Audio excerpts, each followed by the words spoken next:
In 2018, a nonprofit gave every adult in Western Kenya's Hhhhhhhh village $500. Most of their families had lived in extreme poverty for generations, and this sum was roughly equivalent to most recipients' annual salaries. Despite all this, the money came with no strings attached outside a commitment to speak with researchers after 2 years. They hoped this influx of cash would lift the villagers out of poverty, but they also knew this could easily be the latest in a long line of failed philanthropic interventions.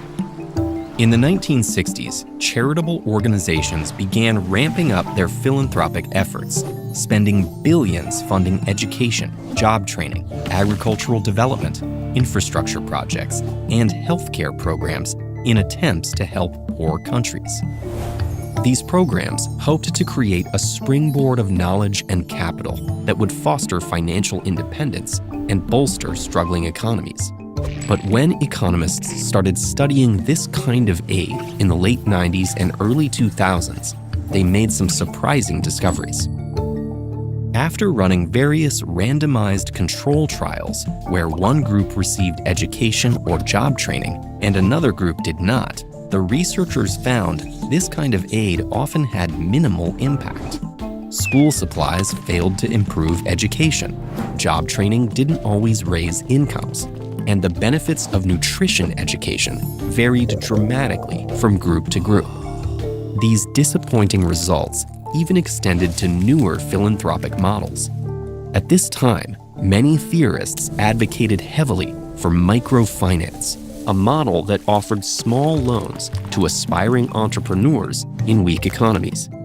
But while microfinance recipients consistently repaid their loans with interest, the programs failed to meaningfully raise their incomes. All these failures led researchers to consider a strategy many considered ridiculous: direct cash giving. Most philanthropists saw this approach as the worst kind of short-sighted philanthropy. They assumed recipients would quickly spend the cash and then end up back where they started. But when researchers returned to Hhhhhhh 2 years later, the results were astonishing. Business revenues were up 65%. Families saved more and ate more. Kids were doing better in school. There was less alcoholism, depression, domestic violence, and inequality between families. And these impacts weren't unique to Hhhhhh. Since this study, direct cash giving has become one of the most researched poverty interventions, and it's consistently shown impacts that often exceed traditional aid programs. In fact, a subsequent study spanning hundreds of Kenyan villages found the surrounding economy grew by more than twice what was given out just a year after the cash transfers. However, direct cash giving isn't a silver bullet. Poverty is a generational issue that requires long-term changes to solve. And since this intervention is relatively new, we still don't fully understand the effects of cash giving on extended timelines. For example, a Ugandan study beginning in 2008 found that while a cash transfer improved some families' earnings over the first 4 years, the positive effect disappeared after the next 5 years. Then it returned again under the pressure of the COVID-19 pandemic. Clearly, we still have a lot to learn about how cash giving unfolds over time. But regardless of what we learn in the future, the theory for why direct cash giving works can help change how we think about poverty today. Where traditional aid programs assume that philanthropists have the best knowledge of a community's needs, cash giving programs believe the people experiencing poverty best understand what they need to escape it.